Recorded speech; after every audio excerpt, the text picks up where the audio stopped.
ابي ايه شو بدك ولو؟ عم بقول انا هيك عم ظبط اموري وكذا منشان اخطب. ايه ما فهمت يعني انا شو ساوي هلا؟ ايه يعني معلم، انت بتعرف يعني عمي الله هيك يرحمه توفى، فبنت عمي يعني ما ضل حدا مسؤول عليها غير انت. برضو ما فهمت، بشو فيني اخدمك؟ ابي هلا انت من يوم اللي الله خلقك بتفهم على الطاير، هلا ما عم تفهم علي يا زلمه. عم بدي اخطب بنت عمي. نعم. شو تفضلت يا كلب؟ شو تفضلت يا حقير؟ شو عاملي بنت عمك ليش؟ شو الظلم اللي عملته لحتى انا نعطيها لهيك واحد مثلك؟ يا لطيف، شو قلبت انا كل هالقد يا زلمه؟ لا تكون شايفني حشره ولا تكون شايفني حشره ولا لا تكون شايفني حشره يا زلمه. روح من وشي احسن ما فز الا عن سلسفيل اهلك كلهم هلا. علي انا رايح. امي ايه ربيع قل لي شو؟ عم بقول بركي بتحكي لي مع ابي بتخليه يرضى يجوزني بنت عمي. تبقى صفي ورمال على هالحكي. بعدين انت شو مفكر ابوك غشيم لحتى يجوزك بنت اخوه؟ بعدين البنت شو عامله لربها؟ شو عامله بحياتها لحتى تاخذ هيك واحد مثلك؟ بعدين هلا بنت عمك صارت منا وفينا، يعني مستحيل يجوزها لواحد مثلك.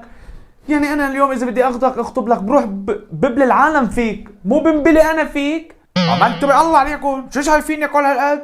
بعدين مثل ما بيقول المثل، جحا اولى بلحم تورو. جحا اولى بلحم بتعرف تمثل كمان. بتعرف انا اذا بكون عندي بزتها للكلاب ولا بعطيك اياها؟ لك لا بيت ولا سياره ولا عندك شيء، لك مقضي لي اياها نوم، ما بتشتغل شيء. روح من وشي ولا يا رايح ابيه. شو بدك؟ معلم خذ مني وعد شرف، بعطيك وعد انا معلم. شو بدك امين؟ انا من ايدك هاي لايدك هاي بدي اصير اشتغل ودير بالي على حالي معلم، ظبط الامور كلياتها. ايه ما فهمت عليك، يعني انا شو هذا كله يعني ليش؟ امنت بالله عليك يا زلمه، يعني الواحد ليش بيظبط اموره؟ مو من شان ايوه، مو من شان المحروسين يظبطوا الامور يا زلمه. كسرت الكرسي لك كلب. لك هلا اتركنا من الكرسي يا زلمه، خلينا بالموضوع الاساسي، بشتري لك بداله.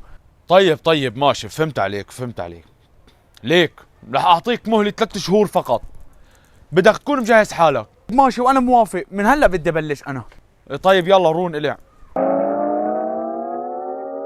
ترن شلون ابي؟ شلون اللي معك؟ لا امورك بخير، اذا بتضل هيك بكون كتير منيح. يلا معناتها الامور بخير ان شاء الله، هيك فتره ثانيه وبيرضى يجوزني بنت عمي. لك ابي بسم الله الرحمن الرحيم، يخرب بيتك من حالك، شو بك لك كلب؟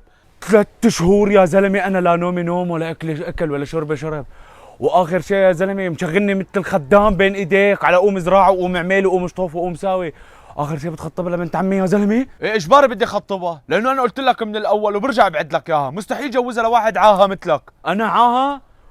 والله لاحرق الارض، والله لفجر الكواكب يا زلمه، لعل محب النبي يخلي.